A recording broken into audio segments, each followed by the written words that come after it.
இந்த சூப்பரான carrot cake எப்படி செய்யலான்னு பார்க்கலாம் வாங்க.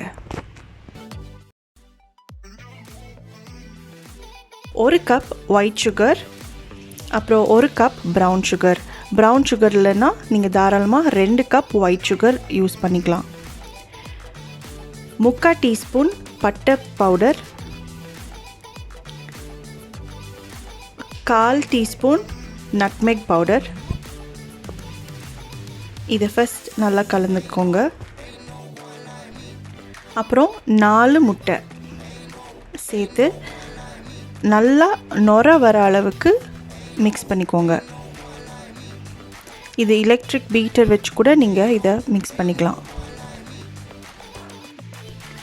1.25 கப் வெஜிடபிள் ஆயில் சேர்த்து நல்லா மிக்ஸ் பண்ணிக்கோங்க. எப்போதுமே கேக் செய்கிறதுக்கு மாவு சேர்க்க முன்னாடி அந்த முட்டை, சர்க்கரை இதெல்லாமே நம்ம ரொம்பவே நல்லா மிக்ஸ் பண்ணியிருக்கணும். அதுக்கேற்ற மாதிரி தான் அந்த கேக் வந்து நல்லா சாஃப்டாக வரும். இன்னொரு பவுலில் 2.5 கப் மைதா மாவு, நீங்கள் கோதுமை மாவில் கூட இந்த கேக் செய்யலாம், ரொம்ப நல்லாயிருக்கும். 2 teaspoon baking soda, 1 teaspoon baking powder, 1/2 teaspoon உப்பு. பேக்கிங் சோடா கரெக்டான அளவு தான் போடணும். அதோட ஜாஸ்தியாக போட்டிங்கன்னா டேஸ்ட் வந்து மோசமாக இருக்கும். அதனால் பேக்கிங் சோடா பார்த்து போடுங்க. எப்போதுமே ஒரு நல்ல சாஃப்ட் கேக் கிடைக்கணுன்னா முட்டை, சர்க்கரை, வெண்ணெய், வெஜிடபிள் ஆயிலை ஃபஸ்ட்டு தனியாக நல்லா மிக்ஸ் பண்ணிக்கிட்டு அதுக்கப்புறமேட்டு தான் கடைசியாக நம்ம மாவு சேர்க்கணும். மாவு சேர்த்த அப்புறமேட்டு ஓவராக மிக்ஸ் பண்ணக்கூடாது. லைட்டாக அந்த எல்லா இன்க்ரீடியன்ஸும் கலந்துக்கிற மாதிரி மிக்ஸ் பண்ணால் மட்டும் போதும்.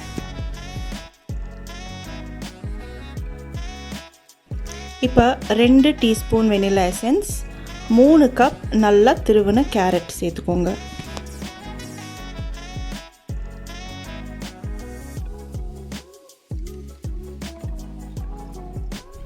ட்ரெடிஷ்னல் கேரட் கேக்கில் வால்நட்ஸ் தான் சேர்த்துப்பாங்க. உங்களுக்கு இது ஒரு ஆப்ஷனலான ஸ்டெப் தான்.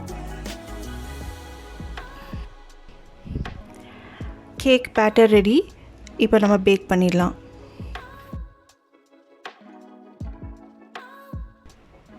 பேக்கிங் பேப்பர் பேக்கிங் பேனோட கரெக்டான சைஸுக்கு ஏற்ற மாதிரி வெட்டுறதுக்கு இது ஒரு நல்ல ஈஸியான டெக்னிக்.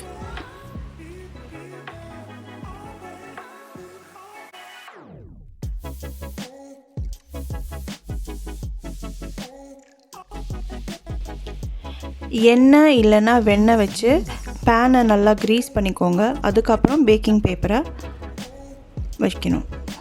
இதுக்கு மேலே கேக் பேட்டரை ஊற்றணும். நான் கொடுத்துருக்க கேக் அளவு வந்து மொத்தமாக நம்ம 2 கேக் செய்யலாம். நான் இப்போ ஒரு பாதி அளவு வந்து கேக் பேனில் ஊற்றி நான் பேக் பண்ணுறேன். அவனை வந்து 180 டிகிரி 15 மினிட்ஸ் ப்ரீஹீட் பண்ணியிருக்கேன்.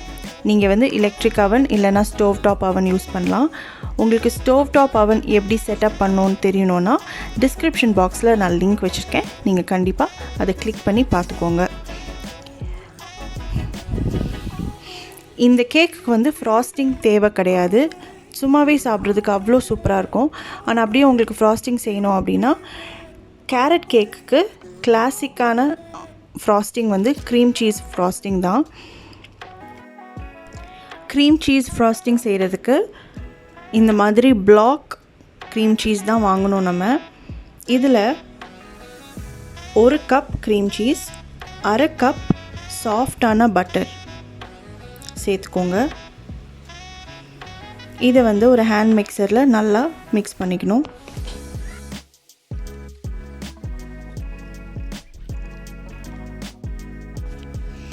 அப்புறம் மொத்தமாக ஒரு 3லேருந்து 4 கப் ஐசிங் சுகர் சேர்த்துக்கோங்க.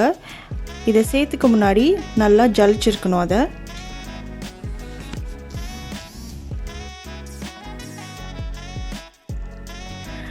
2 டீஸ்பூன் வெனிலா எசன்ஸ், ஒரு 1/4 டீஸ்பூன் உப்பு சேர்த்துக்கோங்க.